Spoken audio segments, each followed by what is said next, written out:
ओम शांति। कौन से बच्चे अपने माता पिता को बहुत दुख देते हैं? आज दुनिया में ऐसे बहुत संतानें हैं, बहुत बच्चे हैं जो अपने माता पिता को बुढ़ापे में बहुत दुख देते हैं। बुढ़ापे का सहारा ना बन करके उनको बहुत दुख देते हैं, पीड़ा देते हैं। कई कई बच्चे तो ऐसे भी होते हैं कि जो माता पिता उनको पाल पोस के बड़ा करते हैं, अपना खून पसीना एक करके जिस मकान को बनाते हैं उसी मकान से उनको बाहर निकाल देते हैं, अपनी प्रॉपर्टी से भी बेदखल कर देते हैं। ऐसी भी बच्चे इस संसार में पैदा हो चुके हैं। तो आखिर क्या कारण होता है? कौन से वो बच्चे होते हैं जो अपने माता पिता को इतना दुख देते हैं, दर्द देते हैं, पीड़ा देते हैं? तो देखिए, जिन बच्चों के अंदर ये 3 अवगुण होते हैं और उन 3 अवगुण के कारण ही वो अपने माता पिता को दुख देते हैं। तो आइए आज जानते हैं कि वो 3 अवगुण कौन से हैं और किसके अंदर होते हैं, कौन सी संतान के अंदर ये अवगुण होते हैं। तो आप भी चेक करना कि आपके अंदर या आपकी संतान के अंदर ये 3 अवगुण तो नहीं हैं। एक बार देवर्षि नारद मुनि संसार का भ्रमण कर रहे थे, तो उन्होंने देखा कि बहुत से बच्चे ऐसे हैं जो अपने माता पिता को बुढ़ापे का सहारा ना बन करके और अपने माता पिता को बहुत दुख दे रहे हैं, कष्ट दे रहे हैं, पीड़ा दे रहे हैं। तो उनके मन में एक प्रश्न आया कि ऐसा क्यों होता है, ये बच्चे अपने माता पिता को दुख क्यों देते हैं। तो इस प्रश्न का जवाब जानने के लिए वो कैलाश पर्वत पर शंकर जी के पास पहुँचे और कहा कि प्रभु मुझे बताइए, ऐसा क्यों होता है इस संसार में कि अपने माता पिता को ही दुख क्यों दे रही हैं संतान। तो शंकर जी ने कहा, आपको इस सवाल का जवाब एक कथा के माध्यम से देते हैं। प्राचीन काल की बात है, एक नगर में एक राजा रहता था जिसकी एक बहुत ही सुंदर कन्या थी और उनकी कन्या का नाम था छाया। और उसको अपने ऊपर अपने रूप का बहुत घमंड था और माता पिता की वो शुरू से ही बहुत लाडली बेटी थी, इसलिए पूरी स्वतंत्रता के साथ खेली कूदी और पड़ी बड़ी थी। इस बात का भी उसको अभिमान था कि वो एक राजकुमारी है। वह अपने आगे किसी को कुछ नहीं समझती थी, चलते फिरते लोगों का अपमान करती रहती थी। तो देखिए, हर एक संतान को, बेटी हो या बेटा हो, ज़रूरत से अधिक स्वतंत्रता उन्हें बिगाड़ देती है और उन्हें बिगाड़ने में सबसे बड़ा योगदान उनके माता पिता का ही रहता है।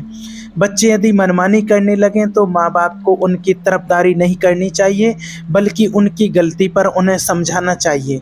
ज़रूरत पड़े तो डांट फटकार भी लगानी चाहिए। और बच्चे भी आपकी बात तभी मानेंगे जब आपने उन्हें बचपन से समझाया होगा, उनकी हर एक गतिविधि पर आपने नज़र रखी होगी, उन्हें आदर्श का पाठ पढ़ाया होगा, उन्हें अच्छे संस्कारों से सींचा होगा। यदि माता पिता ने ऐसा नहीं किया है तो संतान के बड़े होने पर उन्हें दंडित करके भी आप उन्हें नहीं सुधार सकते हैं। तब तो आपका समझाना भी उनके तीर के बाण की भांति चुभेगा और वो आपके बस से वो बच्चे बाहर हो जाएंगे। आगे शंकर जी कहते हैं कि उस कन्या के लिए जो भी रिश्ता आता था तो वह अपने दुष्ट स्वभाव के चलते वह उसे लौटा देती थी। उसके लिए ना जाने कितने रिश्ते आए और उसने सबको अपमानित करके वापस लौटा दिया, हंसी उड़ाते हुए। राजा भी बेटी की इन हरकतों से बहुत परेशान हो चुका था। एक दिन राजा ने बेटी छाया के लिए अपने राज्य में एक आयोजन किया और कई जगह के राजकुमारों और राजा महाराजा स्वयंवर में भाग लेने के लिए आए।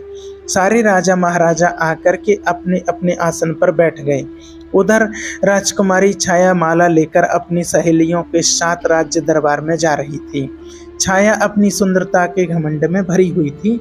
सभी राजकुमारों को गौर से देखती हुई आगे को बढ़ने लगी। वह जिस भी राजकुमार के सामने पहुंचती थी उसे की किसी न किसी बात पर खिल्ली उड़ाती और आगे बढ़ जाती। सभा के बीच राजकुमारी की बातों से अपमान होकर वह राजकुमार सभा से उठ करके चले जाते थे। राजकुमारी एक मोटे से राजकुमार के सामने पहुंची। वह उस मोटे राजकुमार की हंसी उड़ाते हुए अपनी सहेलियों से बोली, हे सहेली, देखो इन महाशय को इनका शरीर कैसा लग रहा है, जैसे किसी ने आटे का बोरा रख दिया हो।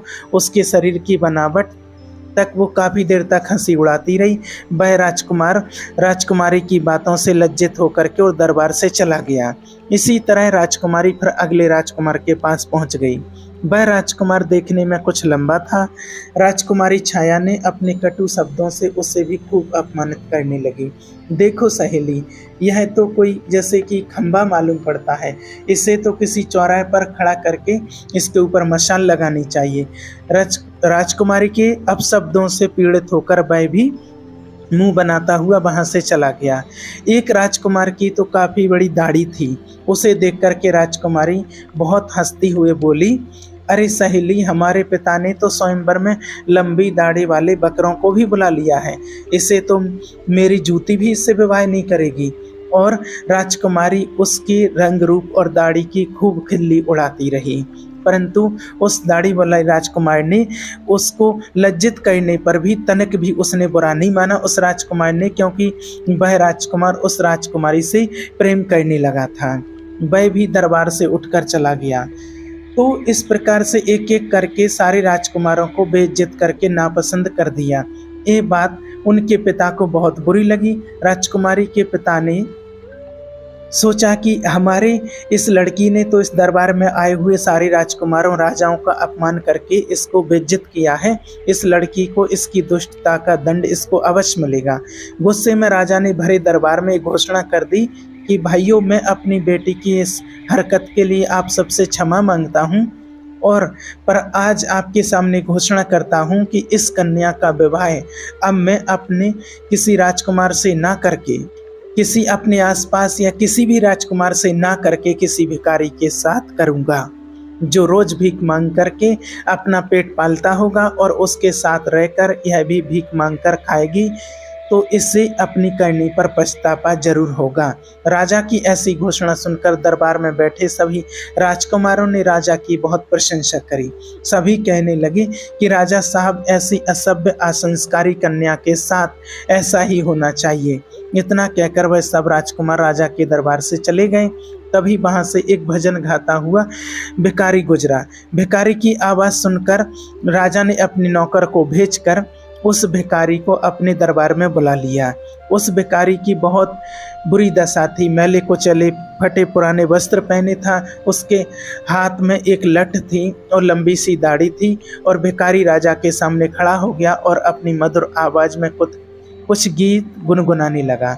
और भिखारी का मधुर गीत सुनकर के राजा बहुत प्रसन्न हुआ। प्रसन्न होकर के राजा ने भिखारी से कहा, हम तुम्हें इनाम के रूप में मैं अपनी बेटी का हाथ तुम्हें सौंप रहा हूँ। आज से ये तुम्हारी पत्नी होगी।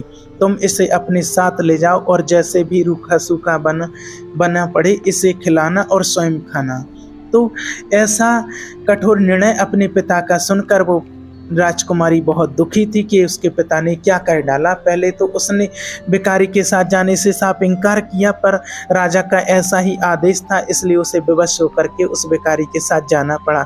राजा ने कहा, बेटी, तुमने किसी राजघराने में जाने का अधिकार पूरी तरह से खो दिया है। अब से यह भिखारी ही तुम्हारा पति है।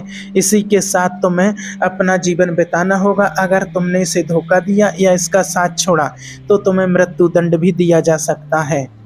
राजा ने छाया का विवाह उस भिखारी से कराने के बाद उसे अपने घर से विदा कर दिया। छाया रोती चिल्लाती अपनी छाती पीटती हुई भिखारी के साथ चली गई। भिखारी उसे लेकर खुशी खुशी एक जंगल में लेकर के जाता है। उसे जंगल में जाते हुए उस भिखारी जंगल में ले जाता, उस जंगल में उस भिखारी की एक अत्यंत सुंदर कुटिया थी और एक आम का उसने पेड़ लगाया था, और उस पेड़ पर बहुत सारे आम बड़े थे, अच्छे लगे हुए और पके हुए थे।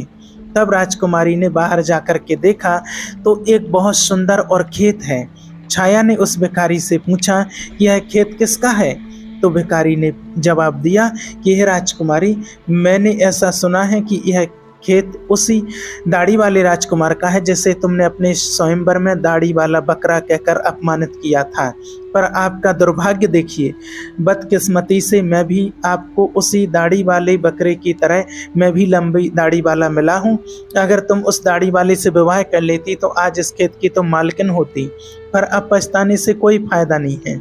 अब तो तुम्हें मुझ जैसे भिखारी के साथ ही जिंदगी भर रहना है। फिर कुछ दूर आगे चलने पर राजकुमारी को एक सुंदर फला फूलों से लदा एक बगीचा दिखाई दिया और उसने कहा कि थोड़ी देर ठहरकर इस बाग में विश्राम कर लेते हैं। यह बात यह बाग किसका है? बड़ा ही सुंदर है। भिखारी ने उत्तर दिया, राजकुमारी जी, ये बाग भी उसी दाढ़ी वाले बकरे का है जिसका तुमने अपमान किया था, इसलिए अति शीघ्र विश्राम करके यहाँ से निकल चलो, वरना वह दाढ़ी वाले राजकुमार को पता चल गया तो वह हमें अपमानित करके भगा देगा।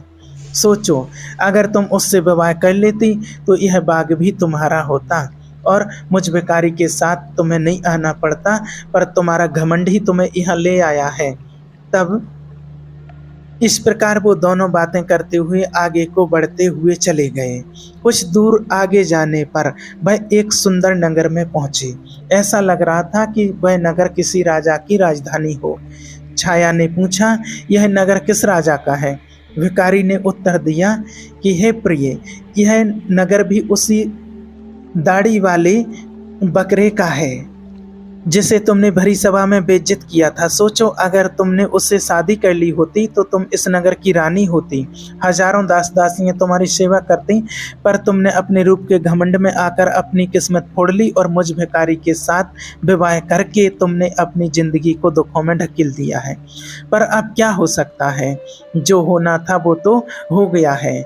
भिखारी की ऐसी बात सुनकर के राजकुमारी को बड़ा पश्चाताप होने लगा। कहने लगी, काश अगर मैंने उसके साथ विवाह कर लिया होता। भिखारी ने छाया के मुख से ऐसी बातें सुनकर के और कहा नाराज होते हुए, राजकुमारी खबरदार, जो अब तुमने किसी दूसरे पुरुष के बारे में सोचा भी, क्योंकि अब तो तुम केवल मेरी पत्नी हो और मैं ही तुम्हारा पति हूँ। अब महलों के सपने देखना छोड़कर तुम्हें मेरे साथ मेरी झोंपड़ी में रहना होगा। इतना कहकर भिखारी राजकुमारी छाया को अपनी झोंपड़ी के पास लेकर पहुंचा, जो राजा के नगर से कुछ दूरी पर तालाब के किनारे बनी हुई थी। झोंपड़ी देख करके छाया को बड़ा क्रोध आया और कहने लगी कि कितनी बेकार सी झोंपड़ी है, मैं इसमें कैसे रह पाऊंगी? इसमें रहकर मेरा दम घुटेगा। मैं बड़े महलों की रहने वाली हूँ, इस छोटी सी झोंपड़ी में मेरा गुजारा कैसे होगा? भिखारी बोला, राजकुमारी, अब आज से यही झोंपड़ी तुम्हारा नया घर है और इसी में तुम्हें रहना पड़ेगा। छाया ने पूछा कि यहाँ पर तुम्हारा कोई नौकर चाकर नहीं दिखाई दे रहा है? झोंपड़ी की साफ सफाई कौन करेगा? भिखारी ने कहा, हे राजकुमारी, ये तुम क्या कह रही हो? मैं कोई राजा नहीं हूँ, ना कोई राजा का कोई बड़ा अधिकारी या कर्मचारी हूँ जो मेरे पास नौकर चाकर होंगे। मैं तो खुद एक भिखारी हूँ, मैं तो नौकरों से भी बहुत गया गुजरा हूँ। झोंपड़ी का सारा काम अब तुम्हें और मुझे ही करना है। चलो, अब तुम झोंपड़ी की साफ सफाई करो और मेरे लिए खाना बनाओ, मुझे बहुत भूख लगी है, चलते चलते मैं थक चुका हूँ। अब उस राजकुमारी को भोजन बनाना तो आता नहीं था, इसीलिए भिखारी और राजकुमारी ने मिलकर के उल्टा सीधा खाना बनाया और खा कर के दोनों सो गए। दूसरे दिन भिखारी ने राजकुमारी को जगाया और घर का सारा काम करने को कहा। राजकुमारी पूरे दिन काम करती रही और भिखारी की डांट फटकार सुनती रही। 2-4 दिन इसी तरह से बीत गए। घर में जो कुछ खाने को था वह भी खत्म हो गया। भिखारी बोला, अब देखो प्रिय, खाने को तो कुछ बचा भी नहीं है, जो कुछ मैं मांग करके मैंने रखा था वह सब खत्म हो चुका है। आगे की जीविका चलाने के लिए हमें कुछ काम करना होगा। एक काम करो, मैं तुम्हें इस आम के पेड़ से आम तोड़कर टोकरी में भरकर दे दूंगा, तुम उस आम को बाजार में बेच करके आना। राजकुमारी ने आश्चर्य से कहा, मैं आम बाजार में बेचने जाऊंगी? अगर मुझे किसी ने आम बेचते पहचान लिया तो वह मेरी बहुत हंसी उड़ाएंगे, मुझे बहुत शर्म आएगी। भिखारी बोला, काहे की शर्म?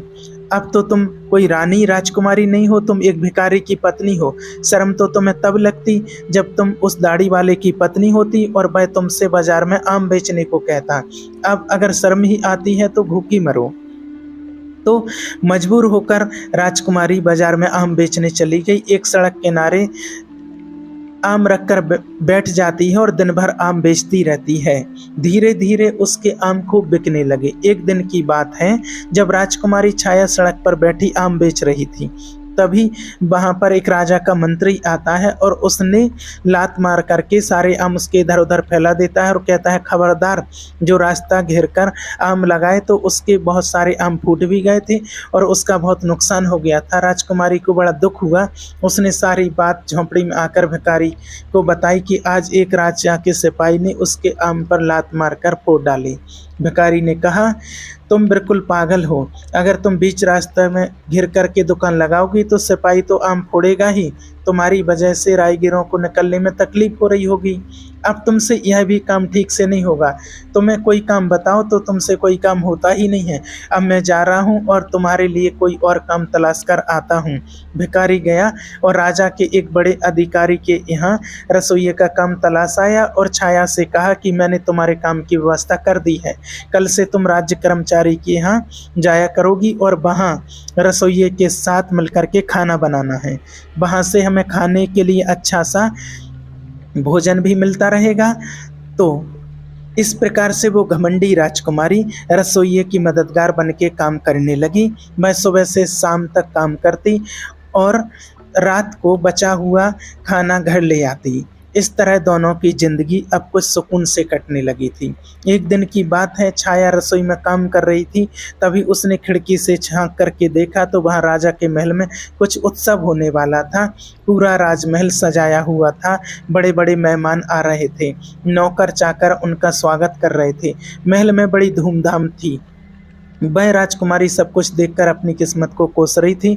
अपनी किस्मत पर आंसू बहा रही थी और सोच रही थी कि काश मैं भी इतनी घमंडी नहीं होती तो मुझे यह दिन देखने को नहीं मिलता। वह वहाँ खड़ी खड़ी सोच रही थी। तभी वहाँ दो दासियाँ आती हैं और कुछ खाने का सामान उसकी टोकरी में रखकर चली जाती हैं। राजकुमारी टोकरी को लेकर अपने घर को लौटने लगी। अभी वह दरवाजे से निकले ही थी कि वहाँ से एक राजसी पोशाक पहने हुए एक पुरुष ने आकर उसे रोक लिया। देखने में वह वहाँ का राजा महाराजा सा मालूम पड़ रहा था। राजकुमारी ने जब उसके चेहरे को देखा तो वह डर के मारे कांपने लगी, क्योंकि वह राजा वही था जिसको राजकुमारी ने अपने यहाँ दाढ़ी वाला बकरा कह करके अपमानित किया था।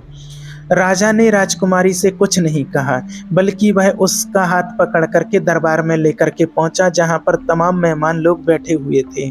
वहां की भव्यता को देख करके घबराहट में राजकुमारी के हाथ पैर कांपने लगे और उसके हाथ से टोकरी छूटकर जमीन पर गिर पड़ी। टोकरी में रखा हुआ खाना जमीन पर गिरकर इधर उधर बिखर गया।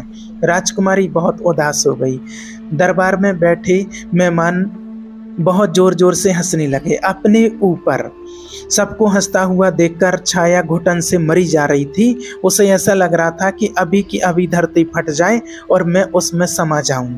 उसने राजा से अपना हाथ छुड़ाया और वहां से भाग जाना चाहती थी। राजा ने उसे रोकते हुए कहा, राजकुमारी, घबराओ मत।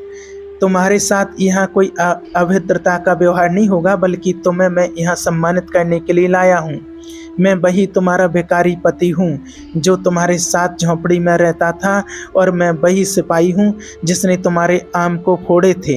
मैं ही यहाँ का राजा हूँ और वही दाढ़ी वाला बकरा हूँ। मैंने तुम्हारे साथ भिखारी बनकर विवाह इसलिए किया था क्योंकि मैं तुम्हें चाहता था, और तुम्हारे पिता की प्रतिज्ञा को ध्यान में रखते हुए मुझे भिखारी की वेशभूषा बनानी पड़ी। मैंने भिखारी बनकर तो तुमसे विवाह कर लिया। अब तुम्हारा घमंड भी नष्ट हो चुका है। इतने सारे मेहमान हमारे स्वागत में आए हैं। अब मैं तुमसे सम्मान पूर्वक विवाह करूंगा। फिर ये सुनकर उस राजकुमारी को बड़ी प्रसन्नता हुई। खुशी में उसकी आंखें आंसुओं से भर गईं। अब तो दासियां आईं और उसे दुल्हन के नए वस्त्र में सजा करके लाईं। दरबार में छाया के माता पिता भी मौजूद थे। सबने राजकुमारी को खूब आशीर्वाद दिया और राजा के साथ समस्त मेहमानों की उपस्थिति में उसका विवाह हुआ। उसका सारा गुरूर उतर चुका था। वह पूरी तरह से बदल चुकी थी। उसने जिंदगी जीने का तरीका सीख लिया था। तब शंकर जी देवऋषि से कहते हैं कि मनुष्य अति सुख सुविधा में पल करके मनुष्य उन अनुभवों से, उन संस्कारों से अपरिचित रह जाता है जो उसके जीवन में आगे बहुत कष्टदायी होते हैं। इसलिए मनुष्य को कभी किसी बात का घमंड नहीं करना चाहिए। ईश्वर जब आपको किसी एक गुण से संपन्न बनाता है तो बाकी कुछ कमियां भी हम में रह जाती हैं, ताकि तुम्हें कभी किसी चीज़ का अभिमान हो तो उसका सबक भी आपको मिल सके। परमात्मा भी हमें यही शिक्षा देते हैं कि जो भी हमारे पास है उसका कभी घमंड और गुरूर नहीं करना चाहिए। तो जिन माता पिता की औलाद अपने मनमानी करती है तथा अपने माता पिता का अपमान करते हैं और उनकी बात को नहीं मानते हैं, ऐसी औलादें सदैव मुसीबत से घिरे रहती हैं। इसलिए सदैव ध्यान रहे कि कोई भी बच्चे अपनी मनमानी ना करें और अपने माता पिता का कभी अपमान ना करें। अगर जो अपनी मनचाही, जिसके अंदर ये 3 अवगुण होते हैं, जो अपने मनचाहे मनमानी करते हैं, दूसरा अपने माता पिता का अपमान करते हैं और अपने माता पिता की बात को नहीं मानते हैं, जिसमें ये 3 अवगुण होते हैं, वो हमेशा मुसीबत से घिरे हुए रहते हैं। इसलिए हमें कभी मनमानी नहीं करना चाहिए, अपने माता पिता का कभी भी अपमान नहीं करना चाहिए। माता पिता की अच्छी शिक्षा और संस्कारों को अपने जीवन में धारण करके आशीर्वाद स्वरूप समझ करके और अपने जीवन में आगे बढ़ते रहना चाहिए। जो कुछ भी है हमारे पास उसका कभी भी घमंड नहीं करना चाहिए। ओम शांति।